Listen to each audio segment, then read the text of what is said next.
Joining us next is the owner of Fat Moose Comics in Whippany, New Jersey, Shawn Hendricks. Welcome, pal. Hey man, how's it going? Happy 100th podcast, is it?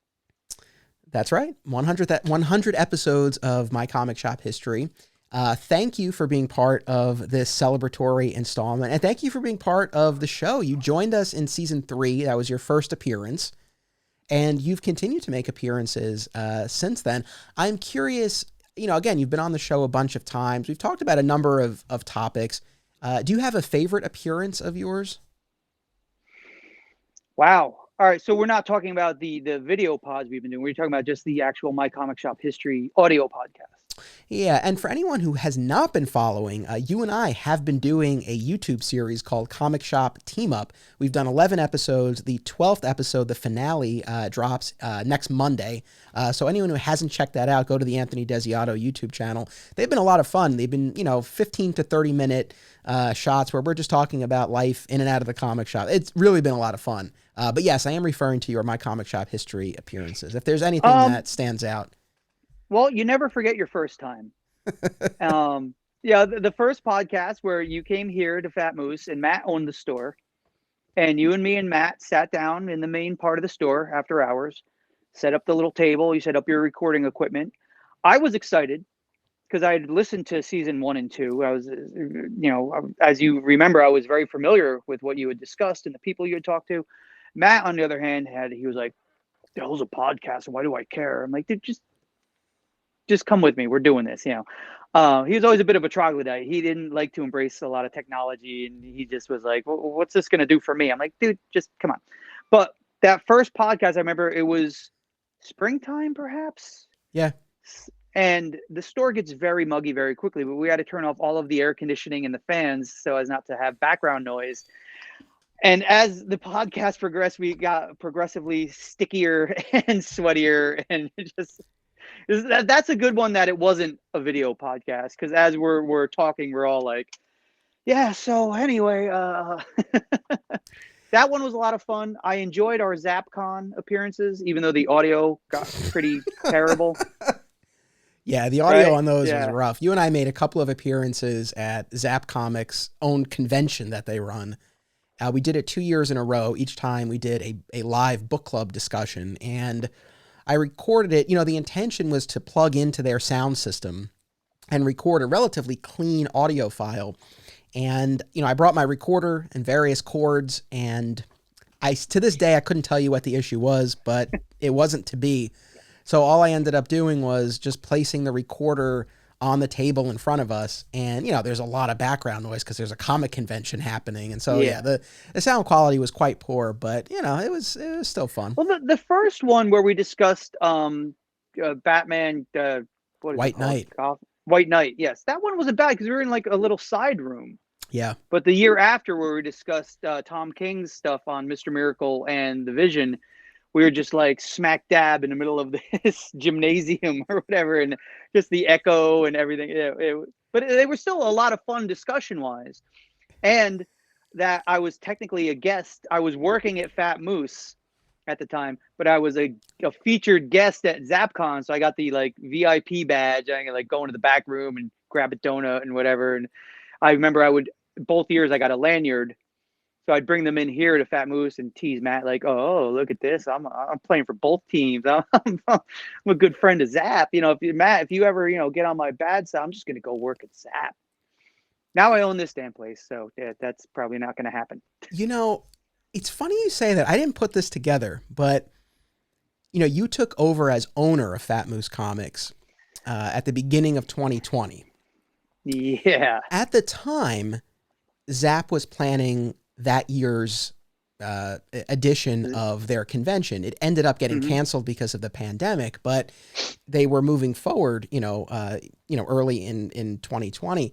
And you and I, and this is not a knock on them, but it's a fact. You and I were not invited back to do a panel at that one. And I never thought about this before, but now I can't help but wonder if it's because what's the difference? You were an employee of Fat Moose. Now you're an owner. I hadn't thought about that before. I could almost guarantee that was the difference. Yeah. When I took over the store, Ben from Zap, he called me. Like, I didn't even realize we had each other's personal cell phone numbers, but he called me. He's like, "Oh my God, I heard you're taking over. That's so great. I can't think of anybody better. And I wish you all the luck." And I said, "But do you?" He goes, "What do you mean?" I was like, "I'm not screwing around, Ben." Because, under Matt's rule, the place did fine, but we weren't ambitious. He was fine just keeping it kind of where it was. I've got plans.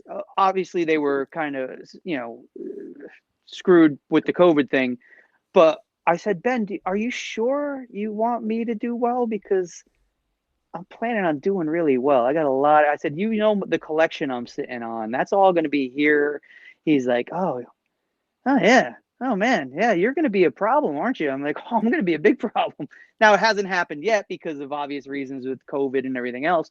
But, we've still spoken since then. And, I'll call and ask him a question, or he'll call me. And we were discussing a speculator guy who got banned from Zap. He saw that I posted about this guy in my store, and he wrote to me. He's like, "Dude, that guy's bad news. Just ban him." And I said, "I will, if and when it becomes necessary." And I still haven't, but I warned the guy. I was like, "I talked to Ben about you," and he's like, "What'd he say?" "Don't worry what he said, But yeah, that's the thing. I think it was, and it's nothing against them. It makes sense for them to be like, we should not have the owner of Fat Moose Comics here. Like the both years that I did the thing with you, I talked to Ben, and he's like, "I'm looking forward to having you there." He goes, "Just do me a favor. Don't bring any Fat Moose flyers or coupons or anything." I would never do that. But I think when I became owner, there's no ill will or anything of that nature. I still love Ben and Corey. But I just think there was a shifting of interactions where it's like, oh, this guy technically now is the competition, so we should keep maybe at an arm's length. But we're still very friendly, and I still recommend that sort of people. If I don't have something, I go, "Do me a favor, go check out Zap." What do I Yeah. care? We're doing our own things. Well, that's an interesting aspect to all of this because, yes, there is a fair amount of community and collaboration and cooperation in certain instances among, local shops, but there is an aspect of competition too that maybe some shops take more seriously than others. I have to say, though, I never posted this photo, but the second year we did it, I took a photo of the audience and at our panel, and I put audience in. I mean, I'm so appreciative of the people who were there, but it was, how do I put this? It was not a robust turnout. It was my wife, my best buddy from law school, Jeff, and I think, wait, did he bring his brother? He might have brought his brother. I can't remember. But at least Jeff was there, and a couple of your guys, right? With Justin and Dan there, Justin and Dan were both there. and there were a You know couple what of happened customers, though? I think. They I don't know if the scheduling was on purpose, but the show before ours was some sort of trivia challenge, and they were giving out prizes. So I think a lot of people attended that, like, "Oh, I can win stuff." And then after that, they're like, "Okay, I want to go shopping now." So it kind of left us Right. high and dry, as far as attendance. But I That's still had a true. good time. You know Oh, how it many was gigs I've played to the bartender and the guy working the door over the years? You get used to, like, okay, there's nobody here. You still put on the show, one a way or the hundred, other. 100%. And, again, to be clear, I'm so appreciative of the people who were there. And I've been in the same situation. There was a screening of one of my documentaries, and the audience literally was me, I my remember. wife, and one other person who was a producer on the film that played before ours. That was it. So I've been I there, remember you posted about that. Yeah. but it's just so funny. And I never posted this, but the photo that I took of the audience at that Zap panel, it's a small group of people, and they weren't posing for the picture, and we hadn't started yet, so it wasn't fair to expect interest or excitement on their faces. But and this might be my own projecting too a little bit, but they looked like so miserable or disinterested to be there. It was like I could never post it. It made me feel Can awful. you do you still have it? Can you send that to I'll me? send it to you. Yeah. Send it to me. Then I'll post it. Ha ha Eh. ha. But yeah, the panels were a lot of fun, and I wouldn't be surprised if, in some way, shape, or form, at some convention in the future, you and I will take the stage. I just have a Well, I have a feeling. have we spoken to the public about the possibility before COVID of the panel you pitched to NYCC? Oh yeah, I did a whole episode about how I was rejected by Oh, New you York did. Comic Right, Con. right, Yeah, right. yeah, Rejected by, yeah. yeah. But I wasn't on it, so I don't think it counts.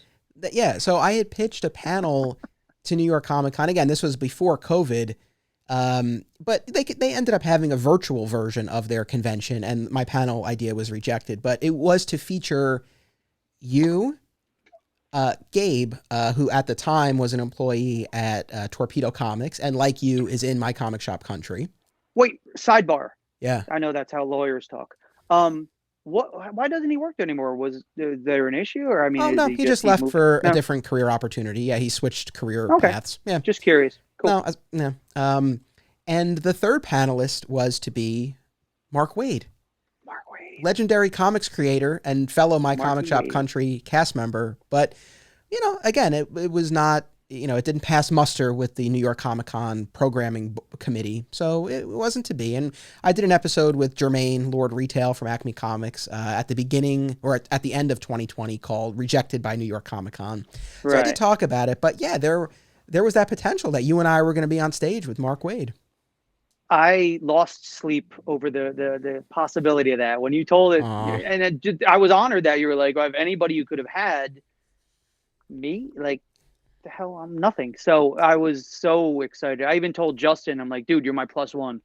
Like, we'll close the store that day. Like, I don't give a crap. You're coming with me, and we're gonna do it, But Yeah. No, listen, everything's possible, in the future. You never know. I don't think I would submit something to New York Comic Con again. I've gone down that road enough times. Not bitter here, but just realistic. But you never know. It's so funny because I reached out to Mr. Waid via email, and he got right back to me. He always writes back very quickly, which is appreciated for the times when I've asked him to participate in the documentary and on that proposed panel and on my Superman podcast. Lovely. We've had lovely experiences.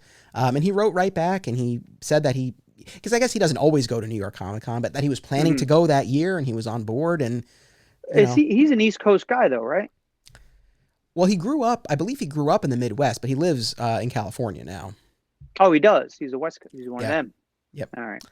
So yeah, that was one that wasn't to be. But again, whether it's a large show or a small show, I'm not being coy. There's nothing that I'm like, I have in my back pocket. I just feel like there will be some opportunity. And no, of course I would ask you, listen, and this is a perfect opportunity to sing your praises on this 100th episode because, no, you've been you've been exceptionally supportive and encouraging, and you've shared the episodes and the Kickstarter and the documentary, and you've shared everything.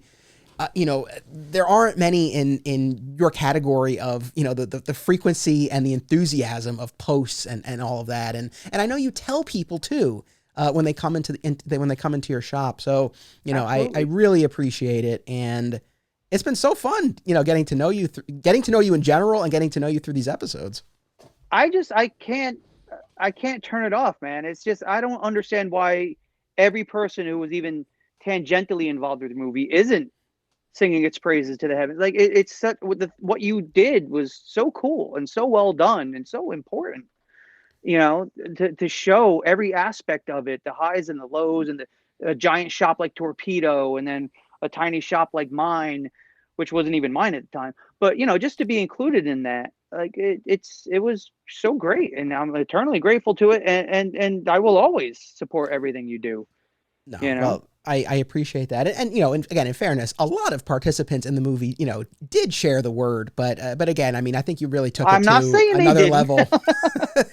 Well, look, as a musician, I promotion has always been a part of my life. I used to stand outside the Willowbrook Mall with Xerox flyers to hand out. Oh, we're playing this bar, and in 2 weeks, and like it's. Being a musician, you have to promote. And this was pre-internet, pre-Facebook, pre all that. Like literally going and Xeroxing out a bunch of copies of a handwritten flyer and tucking them into like Rolling Stone magazines and all your local newsstands. And it's the only way to do it. It's grassroots, I want to circle back to your first appearance on the podcast because I thought of something when you were talking about it. And I don't know that we've ever spoken about this, but You know, you made your no. It's a it's a great. Oh, okay. It's very self-serving. Like but you kept passing gas the whole time, Shawn. What the hell? No.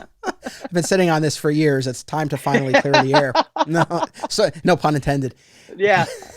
But you know, you came on season 3 relatively early in season 3 as well. Yeah. You know, Fat Moose was one of the earlier shops that I had on the show.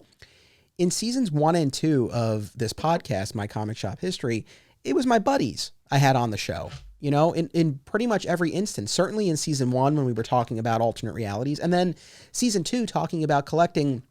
You know, there were definitely a couple of new voices who joined in season 2, but still, for the most part, you know, it was largely, you know, people I knew, friends of mine. And then, like I said, you know, you were early in season 3, and that was, and if I'm missing anyone, I do apologize, but I think that was the first time that I had someone new on the show who didn't know anything about alternate realities except what you had heard, you know, through the podcast. And it was this, because, you know, Chris Wilcock was on season 2, and he and I did get to know each other through the podcast, but he had been to alternate realities. He had played Magic there. It wasn't like this was brand new to him. But, you know, with you, it was like you really met the store through the podcast, and you had listened to the podcast, and it's like you knew all the players, you know, all the cast, right? Despite it never having been there. And it was like a weird phenomenon for me where it's like, oh, like I can say Rich Roney and he knows exactly what I'm talking about. Friendship and fun. Yeah. Friendship and fun. It was a really weird, and I'm happy to say, I mean, it's been wonderful to have similar experiences like that as I've continued to branch out with this stuff. But that was really the first really significant instance of that. And it was really cool. And I do remember that for sure. You're welcome. No, look, none of this would have ever happened. Our friendship, all the podcasts we've done together and everything, your cool Superman statue that I sent you, if not for the viral Steve, come on, that thing's cool as hell. If not for the viral Steve Odo rant from when he announced he was closing the store, he had this paragraphs long blame everybody rant that amongst comic book people went kind of viral.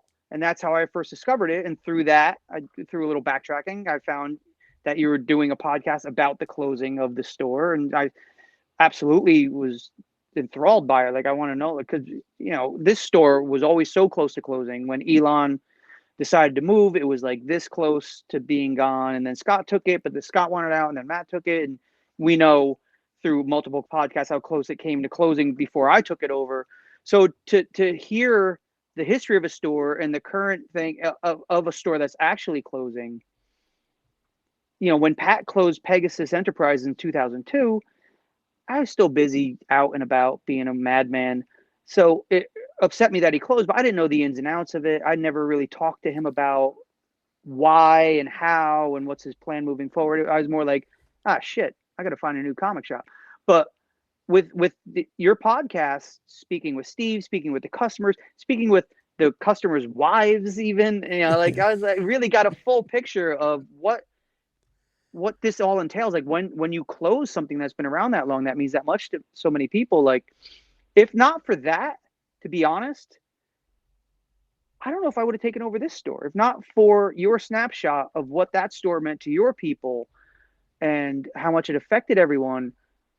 When Matt announced he was going to close, I might have been like, all right, you know, I guess I'll go manage a pizzeria, you know. But a lot of this is probably your fault. As you were saying that, I'm like, I don't know if I should feel honored or guilty. A little of both. A little half of both. Half and half. No, but that's a lovely sentiment. And, you know, it's funny because, you know, I know now, you know, I've gotten to know a good bit of the history of Fat Moose, and I've met and interviewed Elon, the founder and the original owner, and Matt, as you said, right, the current owner at the time when I went there for the first time.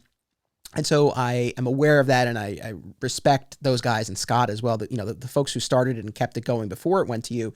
Absolutely. But at the same time, you know, you've always been my point of contact for Fat Moose. You were you were an employee at the time, but you were the one who reached out to me when I was looking for shops to visit with season 3 of this podcast. And you were like, hey, you should come to Fat Moose.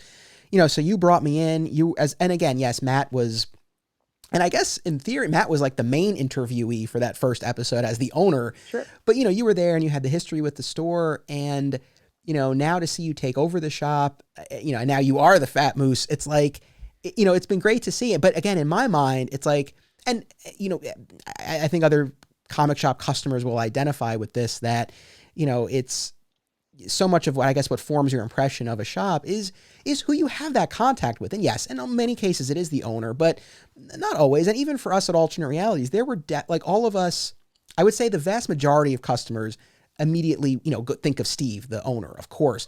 But like those of us who work there, we had our customers who kind of came to us, who we had that, we had that bond with. It's like a hair salon. Right. They may have, 4 or 5 people there cutting hair, but you've got this is the person who cuts my hair. Like, this is the one that and even with Justin working here, and he's here by himself only when I have a gig, otherwise it's he and I together. But when Matt owned the place, Justin would be here alone quite a bit because Matt had a baby to raise and everything. So Justin had, his customers who would come in and be like, if I was here instead, they'd be like, where's Justin? I'm like, well, I'm here. And they're like, yeah, Justin's my guy though, or there are customers that would gravitate towards Matt or gravitate towards me. And, and that's just the reality of it. You get used to seeing that face, having those conversations. And when Justin is here, sometimes I'll hide in the back to get work done. And I'll hear a customer come in and they'll be like, oh, hey, Justin, what's up? Oh, nothing. Hey, where's Shawn? Oh, he's in the back. And then they have to come back and say hi. And then it's a 20-minute conversation. I'm like, I was really trying to get some paperwork done. Whatever. I'll have this conversation. But people get very comfortable. And even if you go to your local, and I know you've never been to a Quick Check, but your local convenience store, if every time you go, you see the same guy or gal behind the counter, and then you go in one day, you're like, where's so-and-so? Oh, I'm so used to seeing this face in this place, and that's my point of contact. And that, it's a big part of it. For sure. But like I said, so in my mind, I've always associated you most with the shop. And so, over this past year plus, to see you take over the store and weather an unbelievably difficult period of time and still be there. So terrible. But to be where you are and to be looking ahead to the 40th anniversary celebration of your shop. I know I said this to you when we did one of our episodes celebrating the release of My Comic Shop Country, but I see what you were able to accomplish. You and I were in similar situations, right? Where our shops were about to close. And for me, I honored it through the podcast and then the documentary, and I'm grateful that I was able to do that. There's always that little part of me that's like, man, I wish I could have kept the store going. And you got to do that. And it's been wonderful to see. And, I wish you nothing but the best moving forward. I look forward to more podcasts with you. We got cool stuff that we're cooking up for 2022. I can't wait to be there for your 40th anniversary celebration. You better be here for my 40th, because not only is the store going to be 40 years old on April 1st, I'm going to be 50 years old on April 15th. So I'm going to combine those, because I want gifts. So, and I'll be 30. I'll be 35 April 8th. So 35. Right. Well, it's a little bit of a milestone, right? And right in credit card between. debt older than you. No, listen, that celebration is all you, and that's all Fat Moose, and I'm happy to be there in a supporting role and celebrate what you guys have accomplished there. It's going to be fun, man. And I appreciate everything you've done for me, putting me on all these podcasts and video, putting me in a movie. It's nuts, man. I've never thought I'd see the day. Wow. I always thought I deserved the day, but I never thought I'd see the day. Well said. Well, it's my pleasure, and like I said, I look forward to more friendship and fun in the future. Friendship and fun.